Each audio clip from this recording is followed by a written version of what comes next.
The topics about Africa-China relations have been increasing in popularity over the last few years. In this episode of China Africa 360, I invite you to join us as we attend a cultural event hosted by China's African community in Beijing. Beijing and Accra-based social enterprise Kenton Silk has spent the last 3 years in changing the narrative of Africa-China relations through its flagship annual event, Beijing Africa Week.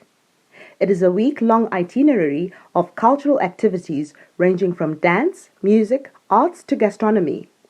The third edition is held from July 20 to 25 with theme Sankofa. So our theme actually came before the pandemic, but it's so fitting because Sankofa in Ghanaian tree means to go back and get it. So you want to take this time to really reflect, see what we've learned from the past, take inspiration from that and see how we can move forward together within Africa-China relations.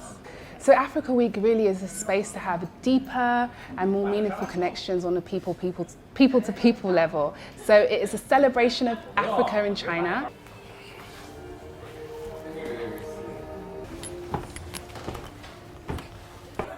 As the highlights of its third edition, this year's Africa Week also involves an interactive fun night, an opportunity to learn more about African oral traditions through music, stories, poetry and art. Grateful, grateful, grateful, gratefulness is flowing from my heart.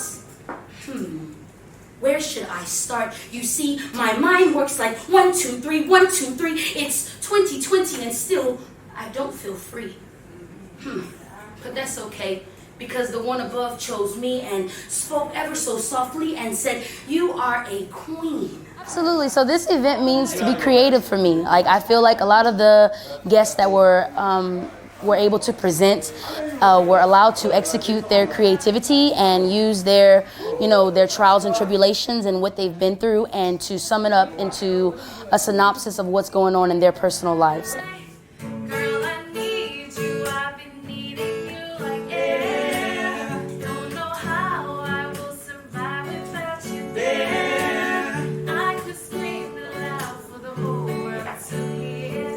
And if you call me crazy, I don't care. You should know, I won't go. That's the last thing you should worry about. Stay with me till eternity. And that's only one question. Do people fall in love in heaven? The initiative to showcase African art and music and the people and the culture, it was awesome. So we came here to support the people and showcase our talent. I think what Kenton Silk is doing is very important in terms of the One Belt, One Road initiative and also kind of like introducing the African arts into China.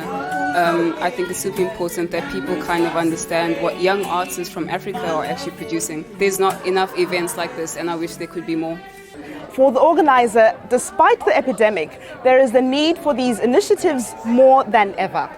Well, this is actually our third time trying to have Africa Week this year. We tried in May, which is when we usually have it to celebrate Africa Day as well. We tried in June. And then this is finally the time where it's been safe enough for us to gather. And this has actually been the first time for many people in about 7 months to be together. So it's really important that we can use this platform to not just educate, enlighten, but also to gather ourselves together in communities. To help deepen the cross-cultural bonding between China and Africa, we hope to see more and more initiatives like Beijing Africa Week taking shape in the future. That's all for this episode. I'm Bridget Mutambira. Until next time, goodbye and zaijian.